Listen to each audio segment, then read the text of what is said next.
Start tayo sa chipset. Unisoc T612 ang nandito.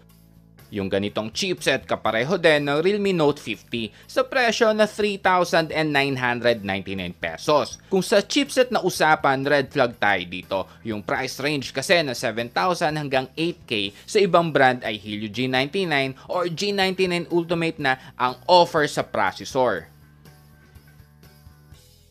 Number 2, screen. 6.75-inch na HD Plus na IPS display ang linagay dito. Pero para sa ganitong presyo, para sa akin ay red flag pa rin. Kasi sana Full HD Plus resolution na tulad ng Tecno Spark 20 Pro, Puba Neo 6, Itel S23 Plus at Poco M6 Pro. Tapos itong C63, naka 90Hz lang ang refresh rate. Samantalang majority dito sa mga nabanggit ko ay naka 120Hz refresh rate na.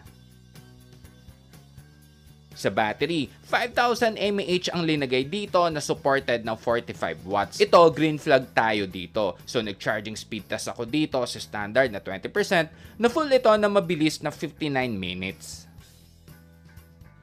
Number 4, ito ay rated IP54. Clear ko lang guys, hindi ito para masubmerge. Meron ding itong TÜV certification. Ano ba ito? Para simplihan lang natin at madaling maunawaan, meaning nito na test at pumasa ito sa Organization for Safety and Quality Standards.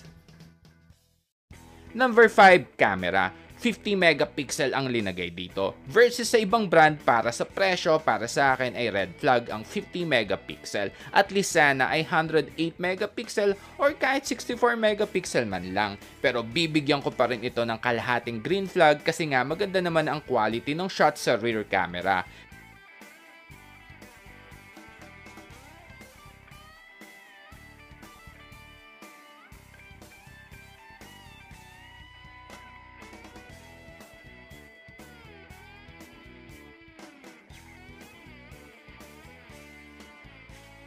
Pero sa front, yung 8 megapixel hirap sa focus, medyo mablurry. Red flag din tayo sa video stabilization kasi wala.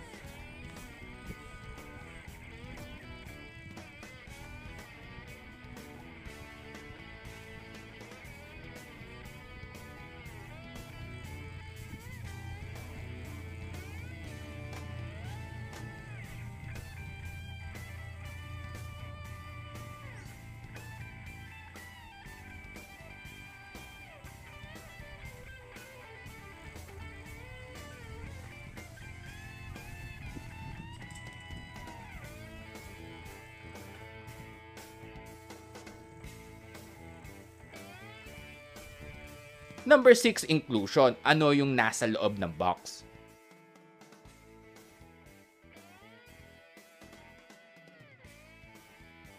Number 7, dito na tayo sa last part, itong conclusion. So lumalabas mas madaming red flags dito mula sa specs based sa presyo. Ang tangi ko lang nakikitang green flag na may diin ay yung TÜV certification, meaning maganda ang build quality nito. At yung 45 watts na super VOOC. At ang huli, yung picture quality na kahit 50 megapixel lang.